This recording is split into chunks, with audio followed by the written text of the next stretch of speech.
अरे मीना बिटिया, तू यहाँ इस वक्त?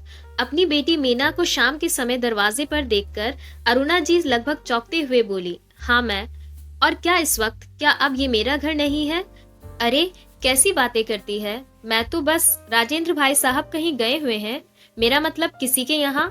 सीमा ने गुस्से में अपनी माँ को देखते हुए कहा, गए नहीं थे, मगर मैंने आज सब झंझट ही खत्म कर दिया है।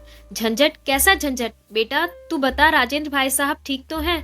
घर में घुसते हुए सोहन बाबू चिंतित से होकर बोले, जो कि ड्यूटी से लौटे थे। पापा, दुखी कर दिया था उन्होंने, मेरी जिंदगी ही खराब कर दी थी। सोचा था रमेश जी के बाद मैं उनकी बहू नहीं बेटा बनकर सेवा करूंगी, मगर कभी कुछ तो कभी कुछ, आए दिन मुझे दुखी करते रहते थे। आज मैंने सब झंझट ही खत्म कर दिया। क्या किया तूने राजेंद्र भाई साहब के साथ? बोल। गुस्से से सोहन बाबू चिल्लाते हुए बोले, पापा मुझे समझ नहीं आता, आप मेरे पापा हो या मेरे ससुर के भाई? बेटी घर आई है, बजाय इसके कि उसके दुख दर्द को पूछते बस राजेंद्र भाई साहब भाई साहब। मीना, आखिर बात क्या है? अरुणा जी बीच में बोली। मीना रो पड़ी। माँ, आप जानती हो ना, रमेश जी के जाने के बाद मैं नौकरी भी करती हूँ और अपने ससुर की देखभाल भी, मगर जब देखो मुझे ही ताने देते रहते थे। कल बोले मेरे दोस्त क्या आ गए, तुमसे चाय बनाकर पिलाना भी नहीं हुआ। मैंने कहा बाबूजी दूध खत्म हो गया था तो लाने चली गई थी, लेकिन लाई तो आपके दोस्त चले गए थे। मैंने बस उन्हें बताना चाहा था तो बिगड़ पड़े और कहने लगे तुम झूठ बोलती हो, मेरा एक छोटा सा काम करने में तुम्हारी नानी मर जाती है और मेरे पेंशन पर पूरा हक जमाती हो, लेकिन मेरा ख्याल रखना भी नहीं हो पाता तुमसे। इससे तो अच्छा है मैं वृद्धाश्रम चला जाता, वहाँ अच्छे से रहता और अपनी सारी पेंशन अपने ऊपर खर्च करता। माँ, उन्होंने मुझ पर पेंशन का ताना मारा। उनकी पेंशन जितना आती है उससे कम खर्च है क्या उनका? दुनिया भर की रिश्तेदारी और उस पर से ये बीमारी का खर्चा, ऊपर से सवेरे शाम किचकिच। बस मैंने भी सुना दिया तो वे आग बबूला होकर बोले, तो छोड़ क्यों नहीं देती मुझे किसी वृद्धाश्रम में? इस घर से अच्छी तो मेरी जिंदगी किसी वृद्धाश्रम में रहेगी। तंग आ गई थी मैंने भी गुस्से में कह दिया था, हाँ चले जाइए ना, कौन रोकता है, कुछ तो शांति मिलेगी मुझे। बस उन्होंने अपना बैग तैयार किया और मैंने भी उन्हें कल सुबह ही शहर से बाहर वाले एक वृद्धाश्रम में छोड़ दिया। आज ऑफिस से सीधा यहाँ आ गई। हे भगवान, ये तुमने क्या पाप कर दिया बेटा? कल घर वापस गई थी तो तुझे उनकी कोई कमी महसूस नहीं हुई क्या? घर के बुजुर्ग अपने बच्चों पर बोझ बन जाते हैं, ऐसे तो कल हम भी तुझे बस बोझ लगेंगे। मीना मोहन बाबू और अरुणा जी की ओर देखने लगी थी, जो कि रो रहे थे। फिर उसे बीती हुई शाम याद आई जब वे घर पहुंची थी। घर एकदम से शांत था।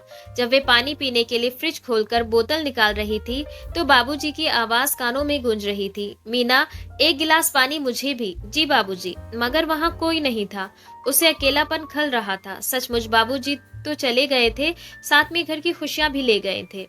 तुझे पता भी है राजेंद्र भाई साहब तेरे साथ ऐसा बर्ताव क्यों करते हैं? मुझे बताया था उन्होंने। मेरे मना करने के बावजूद भी वो कहते थे मीना मेरी बेटी नहीं बेटा है, मगर मैं अपने लिए उसकी जिंदगी नहीं बर्बाद कर सकता। वो मेरे जीते जी दूसरी शादी नहीं करेगी, साफ साफ मना करेगी। वो मेरे लिए अपनी जिंदगी खराब कर ले, एक पिता होकर अपनी बेटी को बर्बाद होने दूं? नहीं, मैं अपने लिए अपनी बेटी की ये कुर्बानी नहीं करने दे सकता। आप उसे समझाते क्यों नहीं सोहन बाबू? मेरी कुछ सुने तब समझाऊं ना उसे।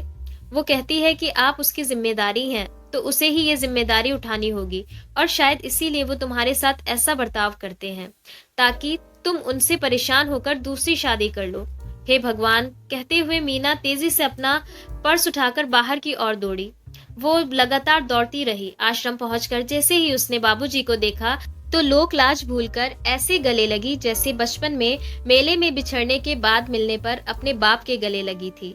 मैं माफी के काबिल तो नहीं हूँ बाबूजी, पर मुझे माफ कर दीजिए। नहीं बेटा, तुम मुझे माफ कर दो। मुझे लगा था कि मैं तुम्हारे साथ बुरा बर्ताव करके तुमसे दूर हो जाऊंगा, मगर ये बूढ़ा अपने बेटे को तो खो चुका है, अब अपनी बेटी को नहीं खोना चाहता। कहते हुए राजेंद्र बाबू फूट फूट कर रोने लगे।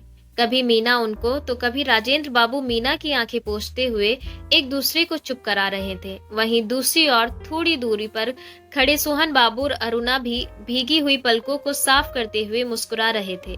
दूर खड़े सोहन बाबू और अरुणा भी पास आ गए। सोहन बाबू ने राजेंद्र जी को गले लगाकर बोला, आप तो मुझसे बढ़कर पिता का फर्ज निभा रहे हैं। अरुणा ने सीमा को गले लगाया और बोली, बेटी मुझे तुम पर गर्व है। तुमने बहुत अच्छा किया जो तुम राजेंद्र जी को वृद्धाश्रम से घर ले जा रही हो। धन्यवाद। अगर आपको ये कहानी पसंद आई है तो like, comment, share and subscribe करना ना भूलें। Thanks for watching.